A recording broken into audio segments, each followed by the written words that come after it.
d'avoir des comités de revue quand on travaille sur un produit, avec le produit, la tech, mais aussi des représentants des différents départements métiers. Donc ça peut être CS, ça peut être Qui challenge. pour Kit Challenge. Ça, on l'avait moins. Et donc, on va remettre ça en place, avoir une régularité pour que ça soit pas toujours le PM qui fasse la navette, mais que les devs puissent voir qui sont leurs interlocuteurs et aller les contacter directement, même challenger le produit aussi ou challenger le design.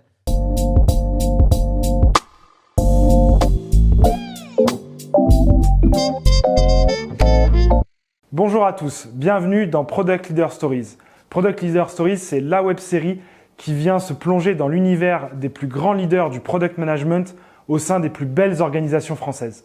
Durant une heure, je vais avoir le plaisir d'interviewer les plus grands leaders du produit qui vont présenter leur vision, leur parcours, leurs enjeux d'aujourd'hui et de demain ainsi que leurs challenges.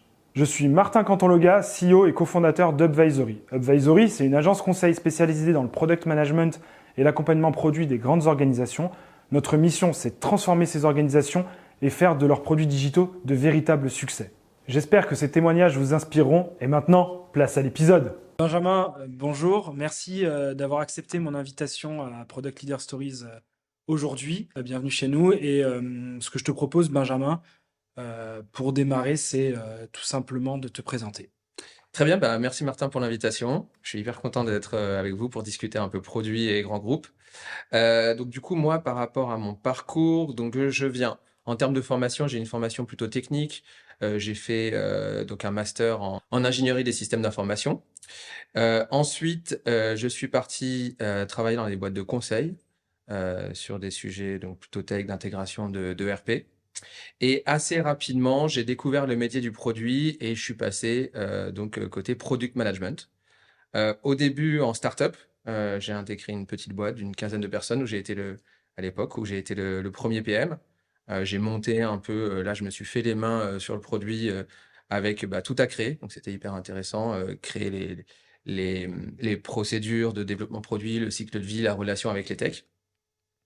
Et donc, j'ai fait ça quelques années. Et puis, j'ai été recruté par Synthesio. Donc, Synthesio, qui est ma boîte encore actuelle, qui est un des leaders du social listening. Donc, c'est des études de marché basées sur les données consommateurs en ligne. Et donc, j'ai rejoint une équipe un peu plus structurée parce qu'il y avait 4-5 PM à l'époque. À l'époque où je rejoins Synthesio, ça coïncide avec le rachat par Ipsos, donc le leader mondial des études de marché. Et j'ai suivi l'évolution de startup, scale-up vers une entreprise intégrée dans un grand groupe coté. Ok, et du coup, est-ce que tu peux nous expliquer justement comment était organisé Synthesio et comment ça s'est organisé après avec le groupe Ipsos Synthesio, du coup, le collectif. Aujourd'hui, voilà, tu es CPO. Est-ce que tu es CPO de l'ensemble? Est-ce que tu es CPO de Synthesio au sein d'Ipsos? Est-ce que tu peux nous expliquer voilà, comment ça fonctionne et peut-être comment ça va fonctionner aussi demain? C'est une très bonne question. Donc, quand je rejoins Synthesio, j'arrive en tant que PM. Et aujourd'hui, désormais, comme tu l'as dit, je suis Chief Product Officer. Donc, ce qui est intéressant, c'est que par rapport à mon parcours, j'ai pu évoluer au fur et à mesure que Synthesio évoluait post-acquisition. Voilà, donc j'ai vu et j'ai été acteur de ces changements. Donc, comment ça s'est passé? En fait, dans un premier temps, Synthesio après l'acquisition, finalement, c'est une signature sur un papier. Dans les premiers temps, il n'y a pas trop d'évolution. On regarde un petit peu. Je pense c'est une bonne pratique de regarder un peu comment ça se passe, d'étudier les uns les autres. Et puis, fur et à mesure, on a intégré Ipsos de plus en plus. Mais ce que je pense qui a été fait en bonne intelligence, c'est qu'on a gardé un assez fort degré d'autonomie. Ok. C'est-à-dire que la structuration de Synthesio de l'époque avec des équipes produits qu'on appelle des product squads, qui sont donc des équipes qui sont autonomes, qui regroupent toutes les compétences pour répondre à un problème, trouver une solution à un problème confié par le comité de direction dont je fais partie. Cette organisation d'indépendance, d'autonomie, elle existe toujours. Et c'était quelque chose qui a fait les succès de Synthesio et du développement produit Synthesio et qu'on a réussi à conserver après l'acquisition. Ça, c'est les choses qui n'ont pas changé. Dans les choses qui ont changé, eh bien, effectivement, maintenant, on s'intègre dans une entreprise qui fait à peu près 20 000 employés. Donc, c'est une entreprise de taille assez conséquente qui est présente sur une grande part de tous les continents et beaucoup de pays. Et donc, on doit travailler en collaboration avec d'autres départements. Il n'y a pas, aujourd'hui, il n'y a pas de département produit Produit, à proprement c'est ça. parler. Voilà, c'est ta question, c'est la deuxième partie de ta question. Il n'y a pas à proprement parler de département produit chez Ipsos parce que à l'origine, Ipsos est vraiment une boîte d'études, de Hmm. sondage. Tu as peut-être entendu parler des sondages Finalement, Ipsos. pas ultra digitalisé ou technophile, si. Pas du tout. Alors, Hmm. pas du tout. À l'origine, pas du tout. Et puis, elle a suivi la digitalisation classique des entreprises, mais on reste sur le savoir-faire d'Ipsos, c'est les études de marché, des livrables en PowerPoint. Maintenant, aujourd'hui, c'est quelque chose qui est en train de fortement évoluer chez Ipsos. Et donc, c'est hyper intéressant pour nous parce qu'on vient apporter une expertise, nous, Synthesio, à un groupe qui va vers la digitalisation. Et donc, on peut, moi, mon travail aussi en tant que CPO, bah, c'est de travailler moins dans les mains avec les gens qui sont en train de faire évoluer les pratiques du groupe et de leur proposer notre savoir-faire. Ouais, vous êtes un peu le vecteur de transformation, alors c'est peut-être un grand mot, mais et d'innovation du groupe au final maintenant. Tout à fait. Sur plusieurs aspects, donc sur des aspects produits, des aspects méthodos, sur des points très concrets, que ça soit de l'outillage. Typiquement, nous, côté produit, on a mis en place Jira Product Discovery, qui est l'outil des Product Discovery de Atlassian. Bah, c'est typiquement des produits qui sont aussi en ce moment déployés dans le reste du groupe et on va expliquer bah, comment on prépare Comment notre roadmap, comment on priorise avec ces outils. C'est très concret, mais ça a le mérite d'être hyper actionnable. Donc ça, c'est sur le savoir-faire produit, mais ça peut être aussi sur le savoir-faire tech. Synthesio, on a un savoir-faire de travail sur des quantités de données importantes, parce qu'on travaille sur les données des réseaux sociaux, les données des sites de reviews, etc. Donc on a un vrai savoir-faire technique sur le traitement de la donnée à grande échelle. Et donc c'est aussi des connexions qui sont à travers le groupe qui, finalement, avec tous les sondages qu'il y a dans le reste d'Ipsos, il y a des bonnes pratiques et des choses à proposer. Ok, et du coup, là tu parlais justement d'un exemple concret avec le déploiement de Jira Discovery, comment tu qualifies, bon, la maturité c'est un grand mot, mais la pratique du product management au sein du groupe, voilà, comment tu la vois et comment tu la verrais, t'aimerais, ou peut-être qu'elle évolue, ça fait peut-être partie d'ailleurs de ton mandat au sein de la société. Alors, pour la qualifier en un mot, je dirais qu'elle est naissante. Hmm. Il y a les premiers produits Ipsos sont en train de sortir ou sont sortis là dans les 12 derniers mois. Donc, il y a une pratique qui se met en place. Néanmoins, et ça, je trouve que c'est intéressant avec le groupe Ipsos, c'est qu'il y a une appétence et il y a des compétences aussi.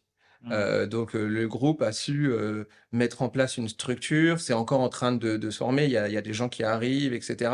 Mais on voit évoluer le mastodonte qu'est Ipsos vers du produit avec la mise en place d'objectifs partagés, avec la mise en place d'une practice d'outillage. Donc, typiquement, Jira Product Discovery, c'est le groupe qui nous a proposé de le mettre en place. Enfin, nous, on était intéressés. Ok. Et donc, on n'est pas du tout dans une tension où on essaye de protéger, d'essayer de garder nos pratiques face à un groupe qui essaierait de nous absorber.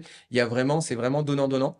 Et ouais, c'est très intéressant parce que Ipsos, c'est 50 ans d'expertise. Donc, de voir un groupe évoluer comme ça alors qu'il a tant d'historique, c'est assez impressionnant.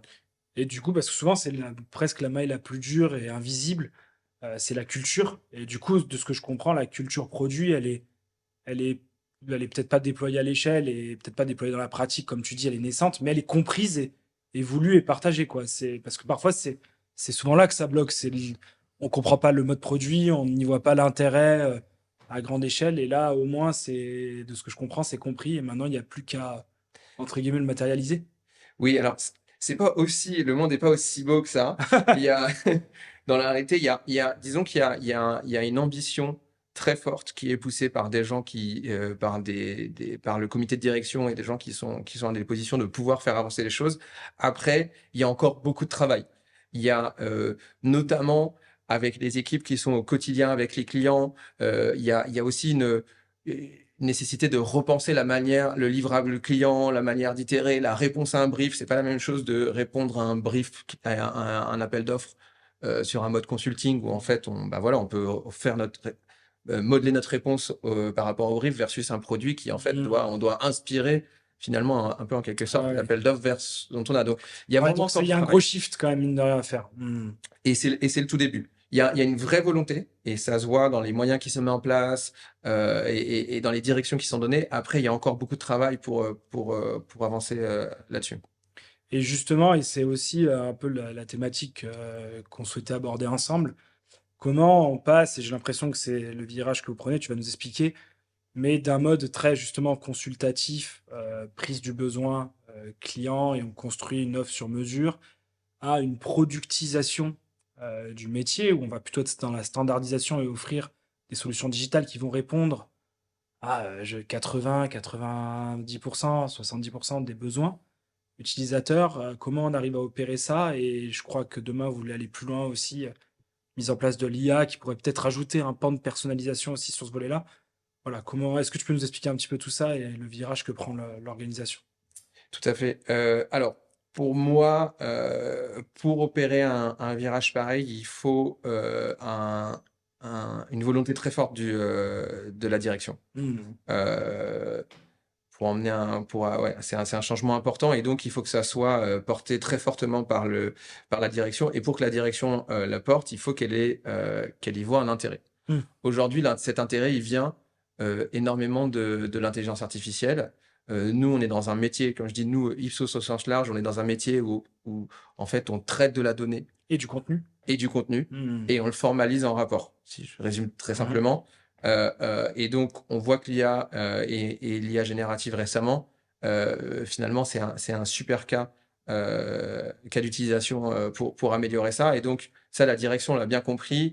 Et il y a on voit une capacité d'améliorer la productivité, d'améliorer l'impact des rapports, d'améliorer la quantité de données qu'on peut traiter, aller construire des offres beaucoup plus étoffées. Mmh. Et donc ça, pour moi, c'est le premier point, c'est avoir des KPI, voir l'impact que ça ait, cette productisation, et qu'elle soit portée par le leadership.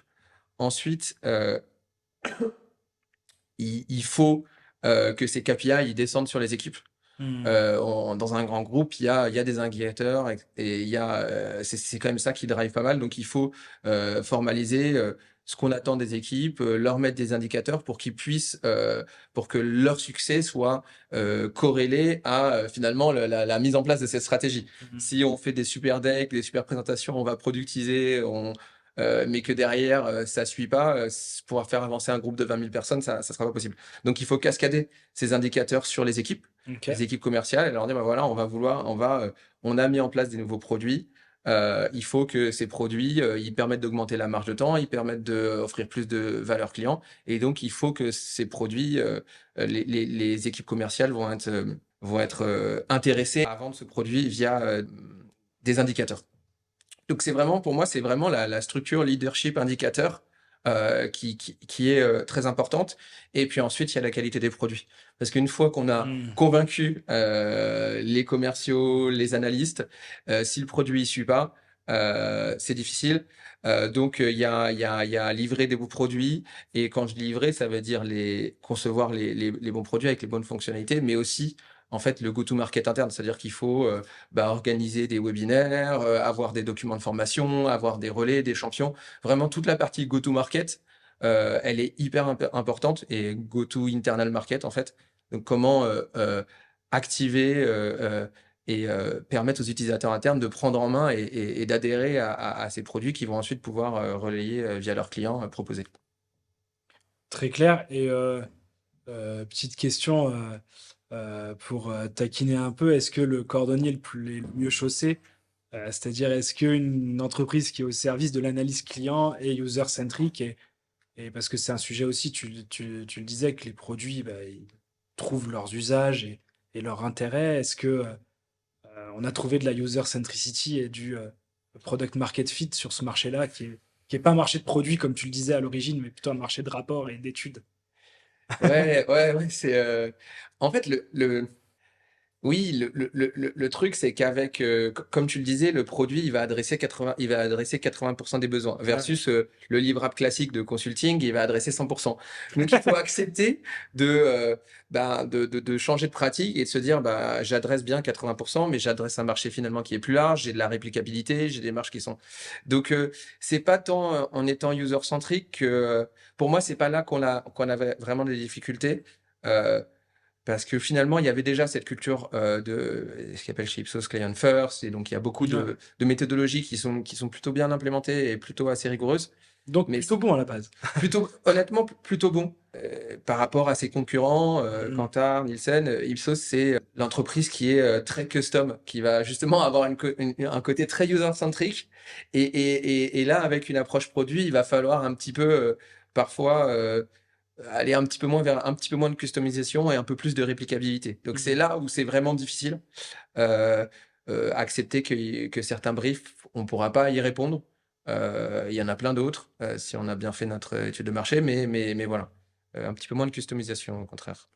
Et ça crée pas des relations trop conflictuelles sans dévoiler de secrets de chapelle avec des équipes commerciales qui ont justement eu l'habitude de vendre des solutions 100% custom. Demain, tu leur dis, vendez un produit générique, enfin, dans la porte-valeur, est-ce qu'ils comprennent et est-ce que c'est entendu ou c'est plutôt difficile et il y a un gros travail de conviction derrière à opérer? Il y a un... Si, c'est clairement le sujet le plus difficile. Ouais, C'est le plus j'imagine. gros challenge. Après, comme je le disais, cette ambition, elle vient notamment des nouvelles capacités de l'IA. Et Ouais, ce oui. qui est intéressant, c'est que les clients sont aussi demandeurs. Ils sont technophiles, ils sont Ils de plus en plus sont, voilà. technophiles, les clients. Mais disons qu'il y a l'IA maintenant dans les grandes entreprises qui sont les clients d'Ipsos. euh, les directeurs marketing sont attentifs à quels sont les outils, les nouveaux outils qui vont leur faire gagner en vélocité, en productivité, qu'est-ce que peut leur apporter l'IA. Et donc on sent euh, un, on sent une attente des clients vers plus de produits. Hmm. Disons que, alors, c'est pas forcément, c'est fini le rapport solide, carré, PowerPoint avec la présentation formelle, etc. Je pense qu'il y a toujours besoin de ça, mais nos clients veulent maintenant aussi un outil clé en main dans lequel ils vont pouvoir se connecter Instantanément. instantanément, donc du temps réel, Hmm. pouvoir avoir leurs équipes qui aussi vont challenger quelques points, aller regarder des choses. Et donc, il y a vraiment cette demande client qui bah, finalement nous aide après à aller prêcher le produit en interne parce que finalement, nos commerciaux, ils sont face à des clients qui sont en demande de ce genre de transition et de ce genre de produits numériques. Et du coup, pareil, sans révéler de secret de chapelle, c'est quoi la tendance? Tu parles beaucoup d'intelligence artificielle. Qu'est-ce que l'IA va permettre? Ça va être quoi le futur, justement, de l'étude et de l'analyse client, de l'étude marketing? Et qu'est-ce que vous avez envie d'en faire? Quelle est votre ambition derrière, autour de tout ça? Alors, c'est vraiment, ça serait difficile de tout résumer, tellement c'est vraiment Vaste. Ouais. structurant. Pour notre domaine, c'est vraiment très structurant. Premièrement, le fait qu'on puisse désormais appliquer de l'IA et l'IA générative sur la donnée aussi facilement fait qu'on est capable de traiter beaucoup plus de données, des données qui viennent de beaucoup plus d'endroits. Typiquement, nous, Synthesio, on est plutôt sur une typologie de données, donc la donnée, on va dire en ligne, la voix du Mhm. consommateur en ligne. Ipsos a ses sondages, bah déjà, on voit que assez facilement, si on met les données correctement au même endroit, on peut déjà commencer à croiser les sources de données. Donc Mhm. ça, c'est une première chose. C'est beaucoup plus facile avec l'IA générative que ça De le l'était faire. avant. Ça, c'est la première chose. Ensuite, il y a toute la phase de, euh, donc là, c'est sur la richesse de l'offre. Ensuite, sur la vitesse de détection des insights consommateurs, donc de mise en place des rapports et détection de faits marquants. Euh, on a toute une phase de data crunching où tu vas aller vraiment lire la donnée, etc. Aujourd'hui, l'IA générative, c'est pareil. Elle te permet, tu vois tu vois une courbe, une évolution, tu vois qu'il y a un pic pendant l'été, là où avant, il fallait aller lire les verbatims et essayer de trouver. Alors, tu avais des systèmes de fils, mais c'était quand même assez long et pas forcément évident. Aujourd'hui, tu as l'IA générative qui va te sortir directement l'effet marquant. Ce pic vient un problème conso, etc. Donc, ça fait vraiment gagner un temps qui est assez dingue. Donc, toutes les capacités de résumé, de summarization, c'est hyper intéressant. Et puis, après, il y a la partie mise en place des rapports. Aujourd'hui, on peut directement générer des graphes. C'est encore quelque chose qui n'est pas encore totalement en production sur lequel on bosse, mais se dire, OK, j'ai trouvé un fait marquant, génère-moi une timeline, un bar chart, formalise-moi tout ça. Donc, toute la mise en place du rapport, elle va de plus en plus être automatisée Et donc, on va avoir des livrables hyper sympas, hyper custom aussi. Donc, finalement, ça adresse vraiment un peu toutes les phases du travail d'Ipsos, c'est-à-dire de récupérer les données, les analyser et les présenter. À chaque moment de ce parcours, on va pouvoir ajouter de l'IA. Ok, très clair. Et aujourd'hui, quels sont les défis avec l'IA? Parce que j'imagine qu'il y a quand même un défi de vérification, s'assurer que l'information, il n'y ait pas d'erreur, il n'y ait pas d'incohérence majeure comme ça peut arriver de temps en temps. Et également peut-être aussi de dépendance. Aujourd'hui, tu vous positionnez comment? Parce que l'IA, on peut buy or build, hein, un peu comme du logiciel. Voilà, comment vous positionnez par rapport aux providers? Est-ce que vous utilisez plusieurs providers, plusieurs canaux que vous mettez en concurrence ou pas? Est-ce que c'est par use case? Voilà, est-ce que tu peux nous en dire un peu plus sur tes convictions, en tout cas, sur le sujet? Ouais, alors, on a des convictions et ce qui est intéressant, c'est que mine de rien, de par notre positionnement, on travaille avec de l'IA depuis longtemps, même quand ça s'appelait de l'IA et que c'était surtout des règles codées un peu en dur. C'était pas vraiment de l'IA. De l'algorithmique, Ouais, peut-être. c'était de l'algorithmique, voilà. Mhm. Effectivement. Mais donc, il y a un vrai savoir-faire chez Synthesio. On a testé plein de trucs, on s'est planté plein de fois et puis on a gardé quelques bonnes pratiques. Heureusement. Euh, donc, premièrement, par rapport aux erreurs qui sont possibles, nous, ce qu'on essaye de faire, hein, des concepts, des paradigmes forts, c'est éviter à tout prix l'effet black box.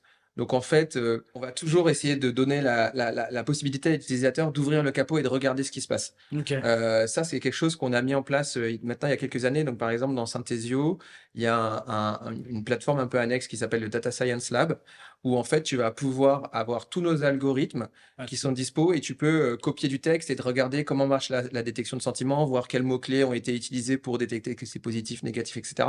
Donc, c'est un petit peu le genre d'approche qu'on va mettre en place. En fait, Transparence dans le. voilà, transparence. On veut pas qu'il y ait un indicateur, ça te dit les 20 000 derniers points de données, conversations que tu as eues, c'est négatif, tu sais pas pourquoi. Là, tu peux tester et voir un peu comment se comporte l'algorithme. Ça, c'est un premier point.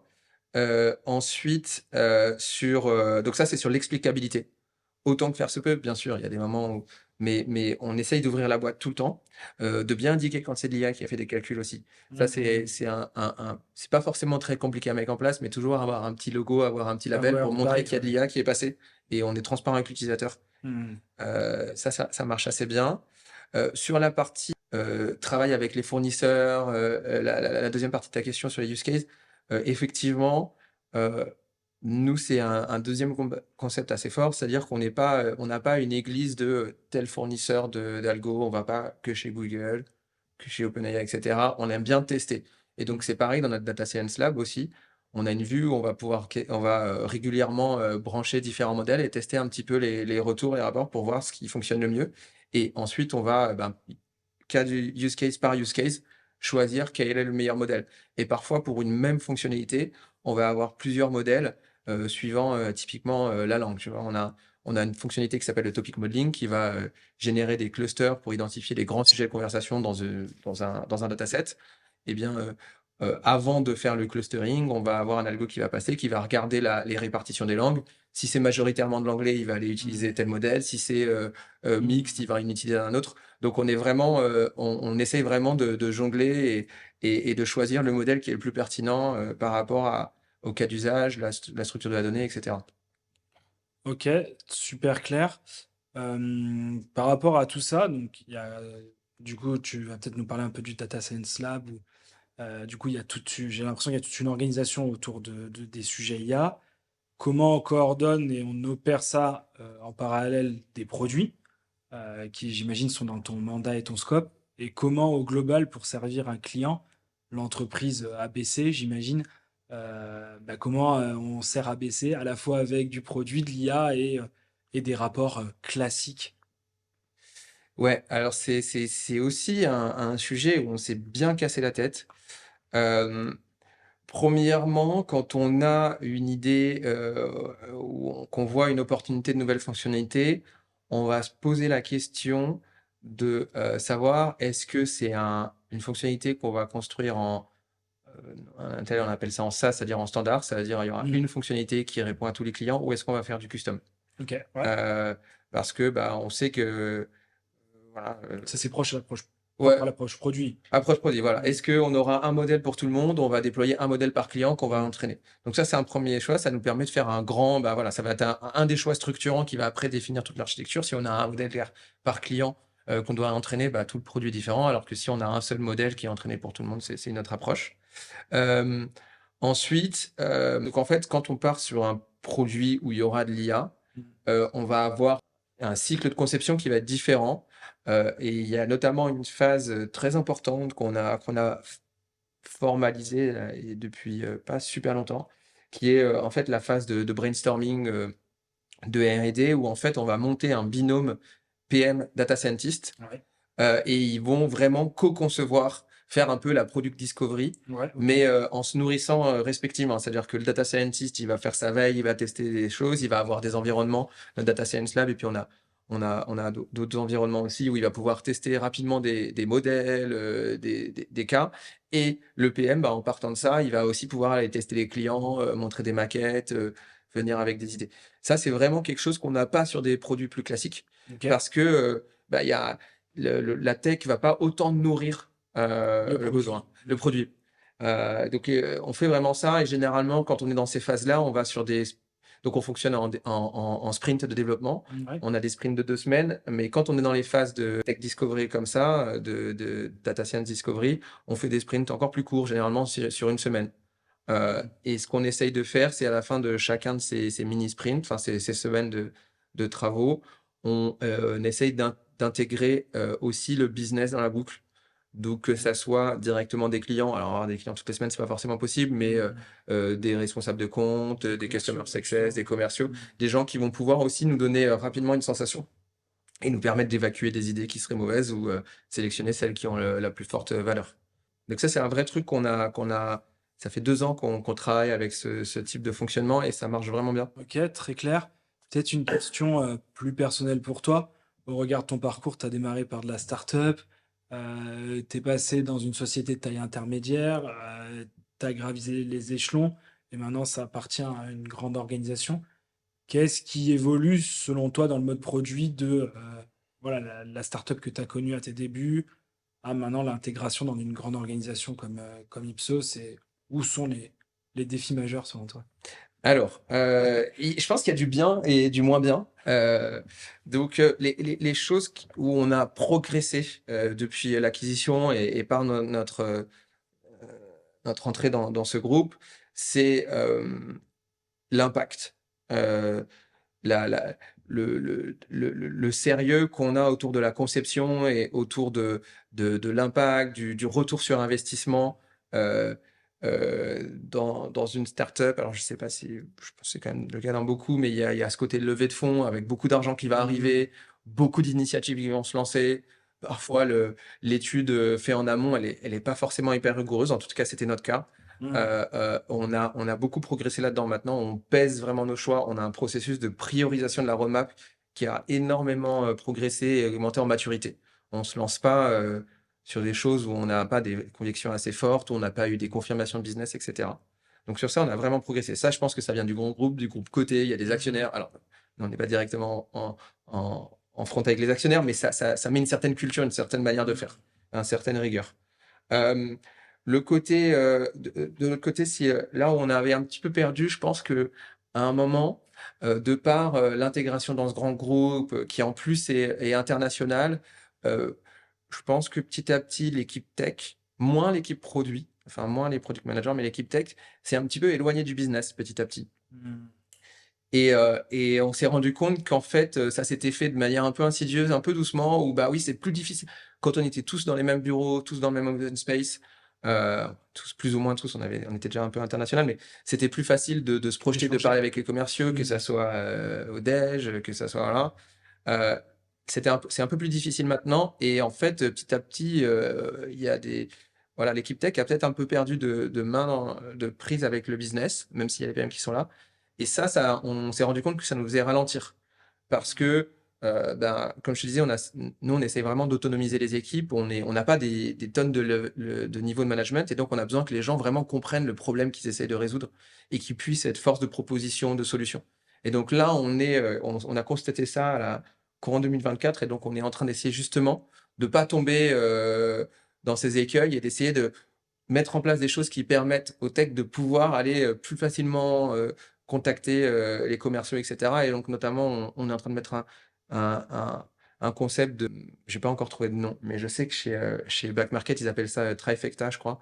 C'est d'avoir des comités de revue quand on travaille sur un produit, avec le produit, la tech, mais aussi des représentants des différents départements métiers. Donc, ça peut être CS, ça peut être pour Kit Challenge. Ça, on l'avait moins. Et donc, on va remettre ça en place, avoir une régularité pour que ça soit pas toujours le PM qui fasse la navette, mais que les devs puissent voir qui sont leurs interlocuteurs et aller les contacter directement, même challenger le produit aussi ou challenger le design. C'est des choses qu'on a un petit peu perdues et qu'on va essayer de remettre en place là en 2025.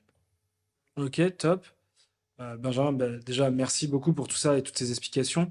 On arrive vers la fin de notre échange. Est-ce que tu as un message, une best practice, un sujet qui tient à cœur, que tu as envie de partager à l'auditoire qui nous écoute, qui nous regarde? Est-ce que j'ai un message? Non, je pense que, enfin, je pense que c'est intéressant de vraiment regarder sérieusement les nouvelles capacités induites par l'IA générative. C'est assez dingue la vitesse. On sous-estime la vitesse de développement qu'on gagne avec de l'IA générative. Finalement, il y a des fonctionnalités, on se prenait la tête depuis longtemps dessus, et en fait, rapidement, on a craqué des choses. Donc, je pense qu'il faut, moi, je conseillerais à tout le monde de jeter, tester des trucs par eux-mêmes. Il y a plein d'outils no-code. Et voilà, il y a plein de super choses à faire. Bon, top. Merci encore de ta venue et pour toutes ces lumières et tous les éléments que tu as pu aborder. Si on cherche à te joindre, si des personnes voilà, qui ont écouté l'épisode sont intéressées pour en savoir un peu plus, tu es disponible sur LinkedIn, LinkedIn, essentiellement, mais Ok. ouais, n'hésitez pas à me contacter. On recrute régulièrement. En ce moment, c'est plutôt des commerciaux, mais voilà, c'est aussi un petit message aux personnes qui seraient intéressées de me contacter pour des sujets produits, des sujets tech ou même des jobs. Je suis dispo sur LinkedIn. Ah bah, excellent. Merci beaucoup, Benjamin. Merci, Martin. Merci d'avoir écouté cet épisode. Si cet épisode de Product Leader Stories vous a plu, je vous conseille de vous abonner à votre plateforme d'écoute favorite telle que YouTube, Spotify. Ça vous permettra d'être alerté et de pouvoir visionner automatiquement les prochaines sessions. Si vous rencontrez une problématique produit ou autour de votre organisation produit, Upvisory et moi-même, nous tenons à votre disposition pour échanger sur le sujet, et ça sera un grand plaisir de vous accompagner. Et on se dit à très bientôt pour un prochain épisode de Product Leader Stories. Allez, bye!